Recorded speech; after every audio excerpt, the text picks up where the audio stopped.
Hello and welcome to the Elite Performance Team podcast. Dominic Perillo and Dr. Jan Kasperits will be answering questions on this podcast brought to us by our clients and patients in the office, on Facebook, and also via email. We received a good amount of questions. A lot of them were very, very similar. Yeah. So we sort of broke them down and combined a couple of them, and we're going to answer some of them today. So the first question, Doc, this definitely goes toward you. In regard to supplements, what are the necessary supplements you recommend I take daily? I personally take a good amount of different supplements for a variety of reasons, but there are some foundational supplements you should take. I do believe the majority of your nutrients should be coming in from quality whole food, preferably organic sources. If you're going to be eating meat, you want to make sure they're farm raised, farm finished, grass-fed, grass-finished meats. You want to eat a lot of vegetables. I don't eat too many fruits. I try to get my antioxidants from like the red powders or purple powders, just because I want to increase the amount of sugar that I'm taking. But I do tell people that if you're not sure, I would definitely first recommend taking a good quality multivitamin. I have to be totally transparent, I do have my own supplement line. I take the multivitamin from our company called Elite Multi. Works very good, covers all my bases, make sure I'm getting all my micronutrients, making sure I'm getting all my vitamins that I need per day. I also take a magnesium supplement. It helps down-regulate a lot of things too. I personally suffer from a significant amount of spasms from cycling a lot. I notice it helps relax my spasms when I do have that. I also take a probiotic. Now, besides taking a probiotic supplement, I also make my own kefir, which is a fermented milk. I also make my own kombucha. You know, it's fun to make. I can make my own flavors. It's much less expensive than buying kombucha in the store.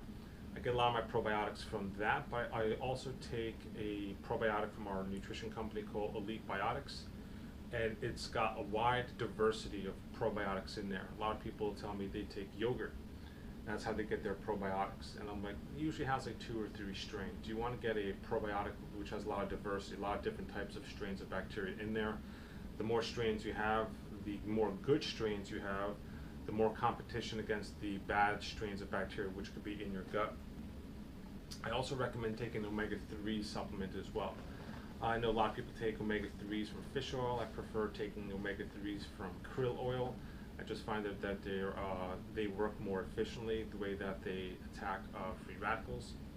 I also take every day at work, I drink a green powder which is filled with all different kind of greens, dark leafy greens, broccoli, some superfoods as well. Instead of having to make sure I consume these things, what I do is I drink them. I mix them into a mixer, a little shaker mixer with some ice water. I sip it throughout the day, and I also take in a red powder. That's usually how I get my antioxidants in. Instead of having to take all the sugar in from fruits, I mix a red powder which has about 7 different servings of a variety of different fruits in a dried form. All the nutrients are still in there, they're viable, and I drink that daily.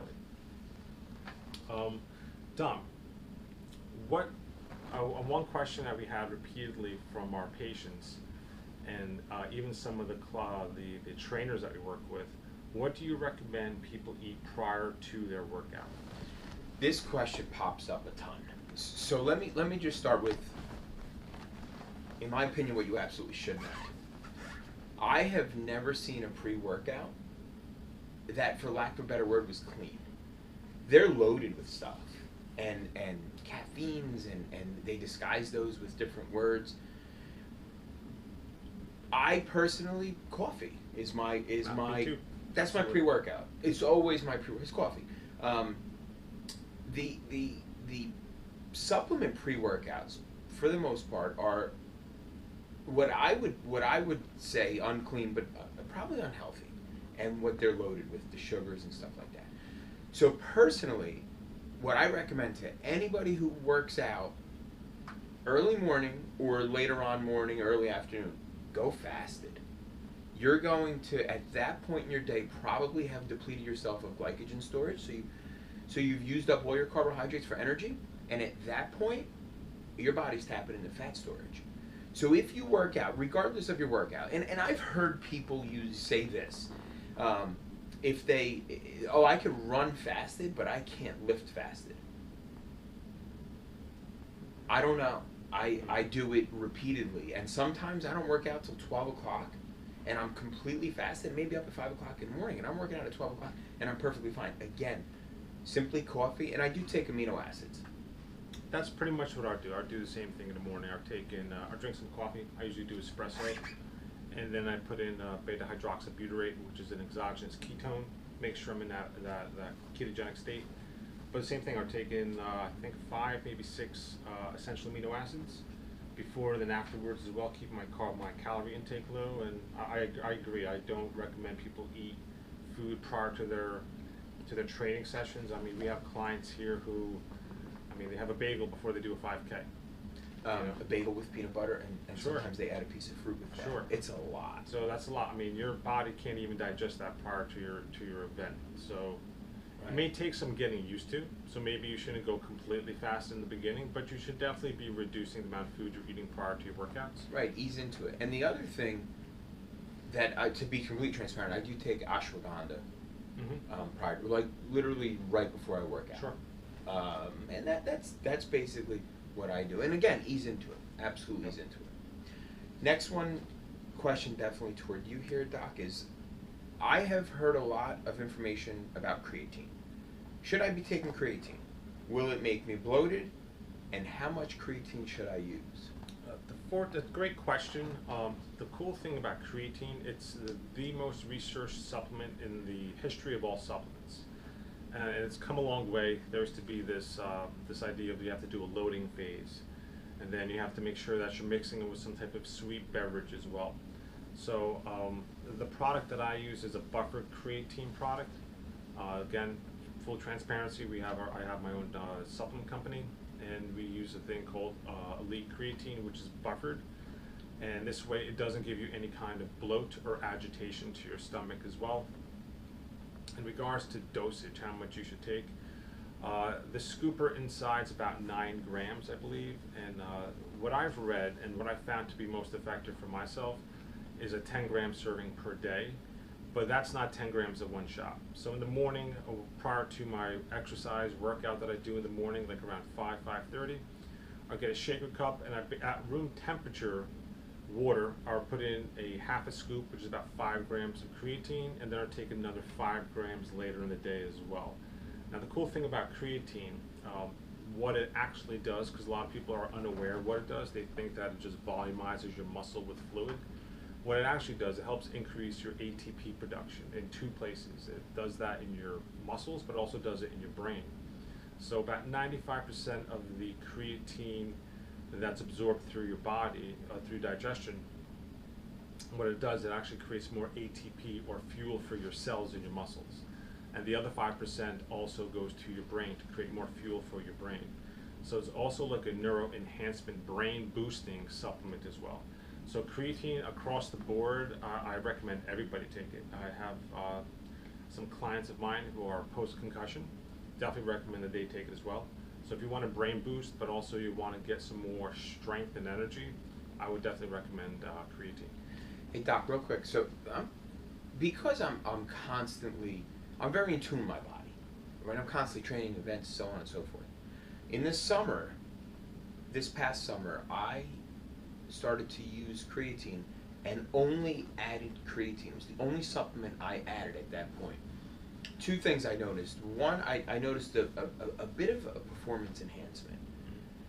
And, not super crazy, but I definitely noticed I felt better. Once I took it and then went and trained, I felt better. But the other thing was I got a little leaner. Sure. And I changed nothing else. I didn't change my diet. My diet was that was the only thing I added. And I definitely got a little bit leaner. Yeah, that's definitely one of the positive side effects of creatine too. If you think about it, you're adding more energy to your muscle. So this way you're able to push yourself a little bit harder and achieve those results, hypertrophy, muscle growth that you're looking for. Absolutely. It definitely did that for me. So this next question comes from a runner. This is definitely in your category. Question is, I started running 3 weeks ago. Now my hips, knees are bothering me. I don't have any injuries. So quick assumption with this question is that they don't have any injuries, meaning nothing, no trauma. right? They didn't. I think that's what they meant. There was a Right. pretty much that's pretty much the question, but it doesn't seem like they had any injuries. And of course, you'd have to see the person and examine them, see how they walk. But what's your take on that, Dom? So right off the bat, you have no injuries. I'm going to ask this person, are you in any kind of pain? And if they're not in any pain, the first thing I'm going to recommend is a functional movement screen. So that's going to be step one.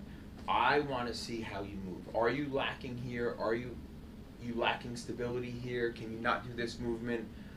So that's going to be number one. Then I'm going to ask, probably going to analyze the shoes. What kind of shoes are you running in? Are they right for you? Not are they the best shoes on the market, but are they right for you? And if they are, and let's say that that's all good, they don't have, in my opinion, they don't have the functional strength they need. Their body is not stable or moving properly. So it's going to be one of two things. I'm going to put them through probably a 10-minute assessment of movement, and aside from the functional movement screen, and I'm going to see if they have anything inhibiting them. Maybe they can't get into this movement here. They're lacking range of motion here, and that's the first thing I'm gonna do with that client. It is amazing too, because we do these workshops. Dom's put together some fantastic level 1 workshops. We have a level 1, level 2, level 3 workshop. They're called Bulletproof Your Upper Body or Bulletproof Your Lower Body. And we did some functional movement screens as part of the actual workshop. It's complimentary. And we were actually at a CrossFit gym this last weekend. We're doing one tonight too. And they did well. I mean, nobody did spectacular on their FMS, but a big thing that I saw was lack of mobility with their shoulders, which to me shows lack of stability with their scapula, with their rhomboid muscles. So their brain's not perceiving stability, so they're not granting that mobility. And then this is a sport where people are doing a lot of overhead pressing activities. They're doing handstand push-ups. They're doing all this kipping pull-ups, all these things where they need that stability. People need to understand, you made an excellent point. It's one thing to go ahead and start creating a program to add strength and speed, but it first comes down to, let's get a baseline. Need a baseline. The baseline is your FMS screen. FMS screen's been done thousands upon thousands of times. It's the only baseline we have to really pick up functional movement. And then off that, as long as there's no injury and the patient, client can perform it pain-free, then we go to the next step, which is going to be, let's create a program for stability. And then from that stability, then we can do some mobility, then we can do some strengthening, then we can do some speed work, and then we can go from there. But that's an excellent point, Tom. But I think one of the biggest problems is people are skipping the first couple of steps. Sure. Right? And they're going right to speed or whatever their end goal is. And I mean, what are you doing essentially? Are you building a house on broken cinder blocks? Well, that's the patients we get in the office. The patients who come in with their pain, they get an insidious pain, which means pain out of nowhere. Hip pain, knee pain, ankle pain, for no apparent reason, all due to the fact that they never first started with stability. And the only way you really need the way you find that out is going through some type of movement screen, and we use the FMS screen. So it's highly reproducible. You do the FMS screen, find out where your weaknesses are. We put together a program to eliminate and strengthen those weaknesses. Redo the FMS screen to see how much you're improving, and then we can start with stability, mobility, strength, and speed. Absolutely. Next question, Doc. I found the protocol animation on your Facebook page very interesting. What are the protocols that you have in your office? Yeah, I had a friend of mine, Ali. He's also a client and a patient. He's very talented, and he put together an animation explaining some of the cool toys we have in the office. And I put together these protocols. And we have 3 different types of protocols. We have a performance protocol, we have a longevity protocol, and we have a vitality protocol. Right now, we're right in the middle of marathon season, so we're getting a good amount, and we're also in the middle of cyclocross season. So we're getting a good amount of runners and cyclists in the office doing our performance protocol.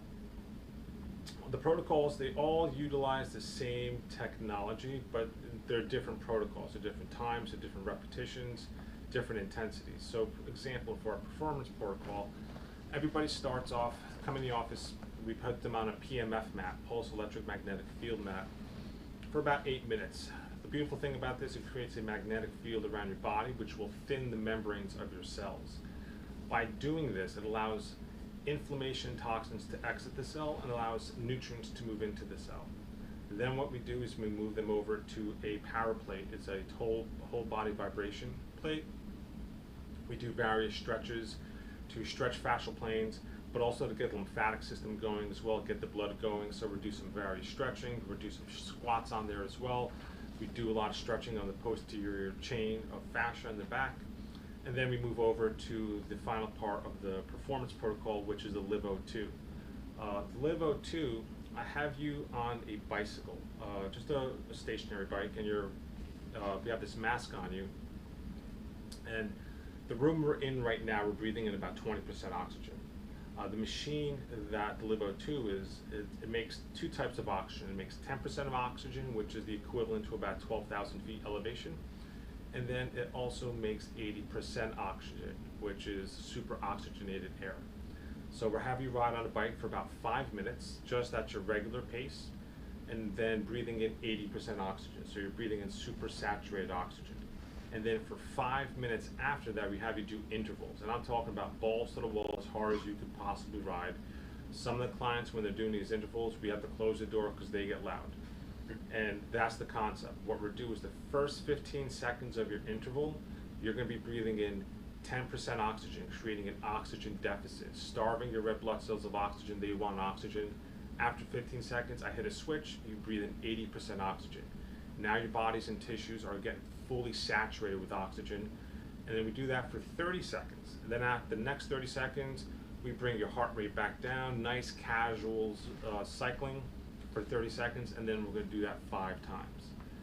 And then after that 5th repetition, we're going to just have you cool down, breathe in 80% oxygen. And we've had excellent benefits. We've had patients who PR, almost everybody PRs after starting LiveO2, well, after doing our performance protocols. What a lot of our patients and clients tell us is that if they're running usually as hard as they can, and their max heart rate's like 150 to 160 beats per minute, they notice like a day or two later, they'll be running just as hard, and their max heart rate is down by like 15 beats. So their perceived exertion has significantly decreased, so they can push it harder. But then we also do a vitality protocol, which is what we have. We have a patient, he did the Chicago Marathon this last weekend. He's coming in this week. We're going to do the vitality protocol on him to basically flush this inflammation out of his system as well.